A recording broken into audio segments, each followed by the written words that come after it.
Hi guys, welcome to my YouTube channel, Best Audiobooks of All Time. If you like the content of this video, please share, subscribe, hit the bell icon and like. The Honjin Murders by Seishi Yokomizo. Chapter 4, A Great Tragedy. Ginzo Kobo lay down in the spare room of the Ichanagi home where he was to spend the night. He suddenly felt very weary. This wasn't surprising. He had his own misgivings about his niece's marriage. He knew all too well the feudal manners and sentiments of a rural village, and what this might mean for a lower-born woman such as Katsuko. If he was honest about it, he was concerned about how she might be treated. He wasn't convinced that joining the Ichanagi family, his former landlords, would bring Katsuko happiness. But Katsuko herself had been eager to marry Kenzo. Ginzo's wife had offered her own view.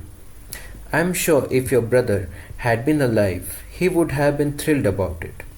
Marrying into the Ichanagi family is a huge mark of success." Ginzo had let himself be convinced. His older brother, Rinkichi, had a far deeper admiration of Japanese traditions and class structure than Ginzo ever did. It was true, if Rinkichi had been alive, he would have been very proud of his daughter's match. In the end, despite his misgivings, Ginzo had given his consent to the marriage. Once he had made his decision, he rushed full speed ahead, so as not to embarrass Katsuko. He made sure there was nothing the Ichanagis could grumble about behind her back. He threw himself into organizing the wedding with the greatest efficiency. He drew on everything he had learned during his stay in America and ordered wedding clothes from the finest tailors in Kyoto and Osaka. He spared no expense. "Uncle Ginzo, I can't believe you have spent so much on me." Katsuko was so taken back at the lavish kimonos he had bought for her that she burst into tears. But in the end, all of Ginzo's efforts would be in vain. That evening, Katsuko had set out from the house of the village mayor, who was invited to act as the go-between for the wedding. Decked out in her formal wedding kimono, her beauty left a great impression on everyone who saw her. The magnificence of the furniture and dishes and decorative items that had been sent as a dowry were the talk of the whole village. Ginzo was pleased to see that even the haughty Ichanagis were impressed. Rinkichi would have been gratified to see this, he said to himself that night, after the wedding was over. He would have been truly delighted. And with that, he felt his heart swell and tears began to trickle down his cheek. The sound of bawdy songs drifted over from the kitchen where the locals were still drinking. He tossed and turned, unable to fall asleep with all the racket, but eventually he drifted off. Some time later he was woken from a fitful and dream-filled sleep. His eyes snapped open. Had he just heard a scream? He sat up in his futon. It wasn't a dream. He heard the same sound again. He couldn't tell if it was a man or a woman. Over and over it came, one voice, two voices, again and again. Screams that were so terrifying they seemed to tear through the stillness of the night. Then, from somewhere nearby, he heard the sound of hurried footsteps on a wooden floor. The annex house. Those screams came from the annex. Instantly, Ginzo was pulling on his shirt and a gown over his pajamas. He checked his watch, 4:15 a.m. And that was when he heard the koto. Pling, pling, thrum, thrum. The sound of all 13 strings of the instrument being quickly plucked, followed right away by a loud thump like a folding screen falling over, and then dead silence. The merrymaking in the kitchen appeared to be over. Ginzo slid open the shutters of his room. The snow had already stopped. A sliver of moon glinted coldly in the night sky. The garden was coated in a thick, downy layer of snow. A figure appeared, struggling through the snow. "Who's that?" Ginzo challenged the shadow. "Ah, hello, sir. Did you hear that too?" It was a male servant whom Ginzo had never seen before. "Yes, I heard it. I heard it." "What on earth was it?" "Wait a moment. I'll go with you." Throwing on his overcoat, Ginzo stepped into the outdoor geta by the door and out into the snow. As he moved across the table, there was the sound of amado, rain shutters being opened here and there. Itoko appeared at the door of the main house. "Is that you out there, Genshichi?" "What was that voice I just heard?" "Mama, I heard a koto." Suzuko's face appeared under her mother's sleeve. "I don't know what it could have been," replied the servant, shivering. "It sounded like somebody crying for help."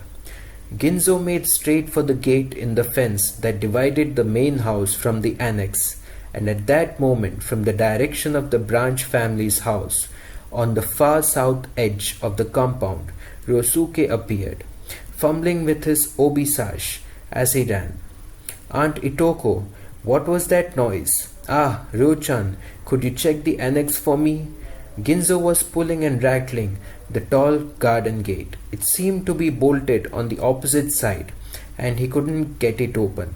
Ryosuke threw himself shoulder first at the gate several times over, but although it was only made of branches and twigs and appeared frail and rickety, the gate proved unexpectedly sturdy. "Genshichi, go fetch an axe." "Yes, sir." Just as Genshichi turned to go, once more from the direction of the annex house came the sound of a koto. Ping, ping, ping, like the sound of each koto string being played in turn. Then a loud twang, zing, zing, vibrated through the air. It sounded as if a string had snapped. "What was that?" said the servant, stopping in his tracks. The moonlight reflecting off the snow revealed a whole collection of pale faces. "Genshichi, why are you wasting time?" barked Ryosuke. "Go and get that axe." By the time the servant returned with the axe, Itoko and Suzuko, along with several maids and other male servants, were gathered around the gate. Ryosuke's wife, Akiko, arrived a little after the others, but she had thought to bring a lantern. Genshichi swung the axe, and after a few blows, the gate came off its hinges and fell inwards. Ryosuke made to go through first, but for some reason Ginzo grabbed him by the shoulder and pulled him back. Then he stood for a few moments in front of the garden gate, taking in the annex house and its surroundings. "No footprints anywhere," he muttered, and looked back over his shoulder. "Everyone, wait there. You two, come with me." Ginzo indicated Ryosuke and the servant, Genshichi. "Take care. Make sure you don't kick up the snow too much. Akiko-san, would you mind lending me that lantern?" Social rank and class mean nothing in an emergency. Everyone present was overwhelmed by Ginzo's unexpected leadership skills, and not a single person protested. Only Ryosuke seemed to be having trouble concealing his annoyance at having to take orders from this upstart tenant farmer. If he had only realized that this was a man who had succeeded in putting himself through college in America, he would surely have shown him some respect. As they passed through the garden gate, there was another low bamboo fence running on the left side along the path to the front door of the building. But looking over it into the annex garden, they saw that the cotton wool snow was completely untouched. There seemed to be lights on in the building. An electric glow spilled out from the decorative Ranma transoms at the top of the Amado rain shutters. The entrance to the annex house was at its east end, and that was where the three men headed first. However, they found that the red ochre painted lattice door and the solid wooden door beyond were both locked. They could see a key in the inside lock of the lattice door. They pushed and pulled on this door, but it wouldn't budge. Rosuke and Genshichi banged as hard as they could on the slats and called Kenzo's name at the top of their lungs. But there was no reply. Ginzo's expression hardened. He left the front entrance, stepped over the low fence, and walked around the south side of the building. The other two followed. The painted amado were tightly closed on this side. Rosuke and Genshichi took it in turns to bang on the shutters and shout Kenzo's name, but still there was no response. The three men made their way further around the building to the west side, continuing to bang on the shutters. Rosuke suddenly stopped in his tracks. A kind of strangled noise came from deep in his throat. "What's the matter?" Rosuke raised a finger and pointed. He was visibly trembling. That. Genzo and Genshichi followed his gaze. What they saw made them gasp. About 6 feet away from the west end of the annex house stood a tall stone lantern. Near its base, stuck blade first into the snow, was a katana. Genshichi's immediate reaction was to run towards it, but once again Genzo had the foresight to stop him. "Don't touch it." Genzo raised his lantern and looked around the dark thicket of bushes that surrounded them, but nowhere could he see a single footprint. Meanwhile, Rosuke went to investigate the rain shutters, but they were all properly closed and locked. They didn't appear to have been disturbed in any way. "Sir, shall I try to look in through the ranma up there?" Genshichi indicated the decorative panel above the west side shutters. "Yes, give it a try." In the northwest corner, the lavatory area protruded from the rest of the building. In the bit of garden between this extension and the box that would hold the horizontally sliding rain shutters, when they were open, there was a decorative stone basin. Genshichi climbed onto this basin and peered into the room through the transom. Now, this particular transom will come up again, so I will give a simple explanation of it right now. In traditional Japanese houses, the ranma is a wooden panel with open work carving, situated above the wooden sliding amado on rain shutters and the shoji sliding paper doors. Its purpose is to let light and air into the room when the rain shutters and or the interior shoji doors are closed. The one at the west end of the annex building was rather simple, a thick tree branch laid horizontally. It was uncarved and hadn't been sawn into a flat plank. It had been left in its natural form, with even the bark intact. The beauty in its natural curves, here and there, it had been planed away slightly, so that it would rest against the door lintel below the cross beam above. But in other places, due to the natural curvature of the branch, there was quite a gap where light and air could enter. That said, none of the gaps were over 5 inches at most. Definitely not enough space for the person to climb in or out. The lintel and the cross beam of the shutters around it were all painted red ochre, as I mentioned at the beginning of the story. Genshichi peered through this ranma. One of the shoji doors at this end of the room is open. Then the shoji by the tokonoma is slightly open too, and the yobo screen has fallen over this way. But I can't see anything beyond that. Nothing in the tatami part. The three men began again to call Kenzo's and Katsuko's names, but still there was nothing. "We'll have to break the shutters." The rain shutters were locked together all the way around the house, and there was no way to remove just one of them. Genshichi rushed off to retrieve the axe he had left by the garden gate. As Rosuke and Genzo were waiting for him to return, they suddenly heard the sound of somebody up on the cliff behind them. They hurried to the corner by the lavatory extension. "Who is it?" demanded Rosuke. "Who's up there?" Right in front of them, there was a towering camphor tree that blocked their view. But then, from the bamboo thicket above came a voice. "Is that the master of the branch family speaking?" "Oh, it's Sho-chan. Sho-san. What are you doing up there?" "I heard a strange noise, so I ran out to look. And then I heard your voice, sir."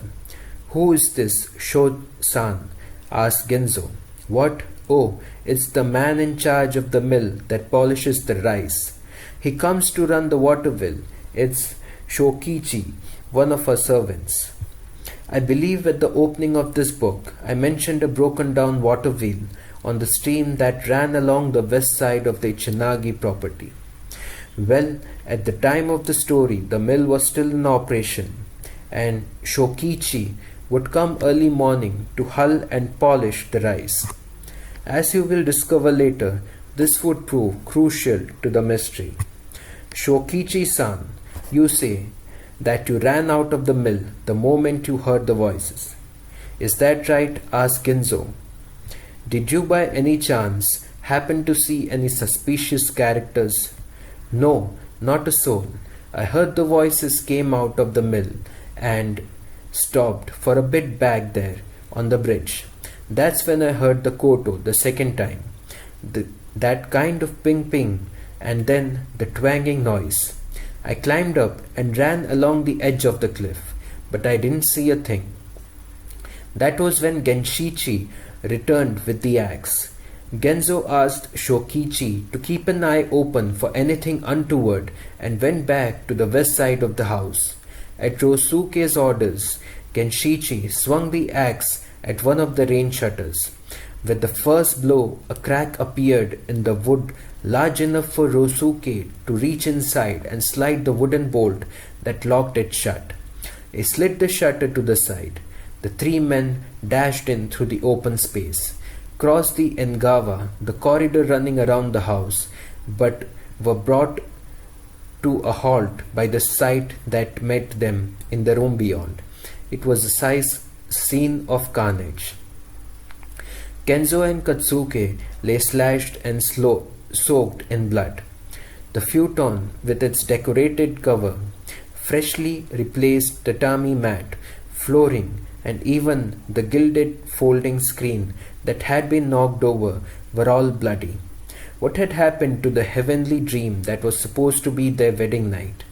All that was left was a tableau from hell. Genshichi almost collapsed in shock, but Ginzo caught him by the shoulder and steered him out of the room. "Call a doctor and the police, then make sure no one comes through that gate." After Genshichi ran off, Ginzo stared for a while at the two bodies, a look of fury on his face. Then he began to look around the tatami room. The first thing he noticed was the koto.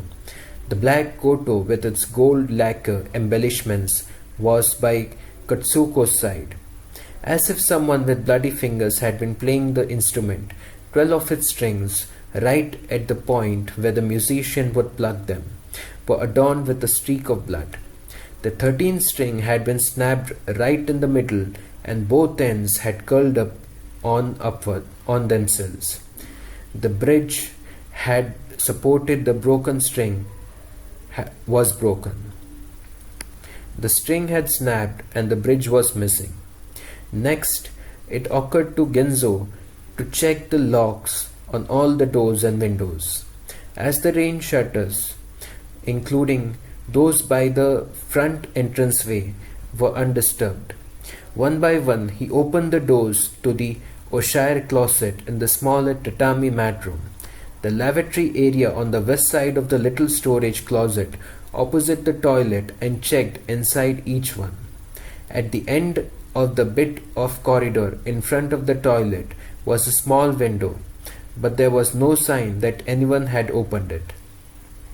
Returning to the main tatami room, he found Rosuke still standing there as if frozen. I don't understand it, Ginzo told him. It's a mystery. There's nobody hiding in here anywhere, and there's nowhere anyone could have got out. Maybe, Rosuke caught Ginzo's meaning right away and shook his head furiously. It's not possible. There is no way it could be suicide. Look at that screen. Ginzo followed Rosuke's gaze and saw on the upturned side of the fallen Byobu screen a bloody handprint. The blood still wet. Strangely, there were only 3 fingers, the thumb, index, and middle finger. But there was something else that was truly bizarre about this 3-fingered handprint. End of chapter 4. If you like the content of this video, please share, subscribe, hit the bell icon and like.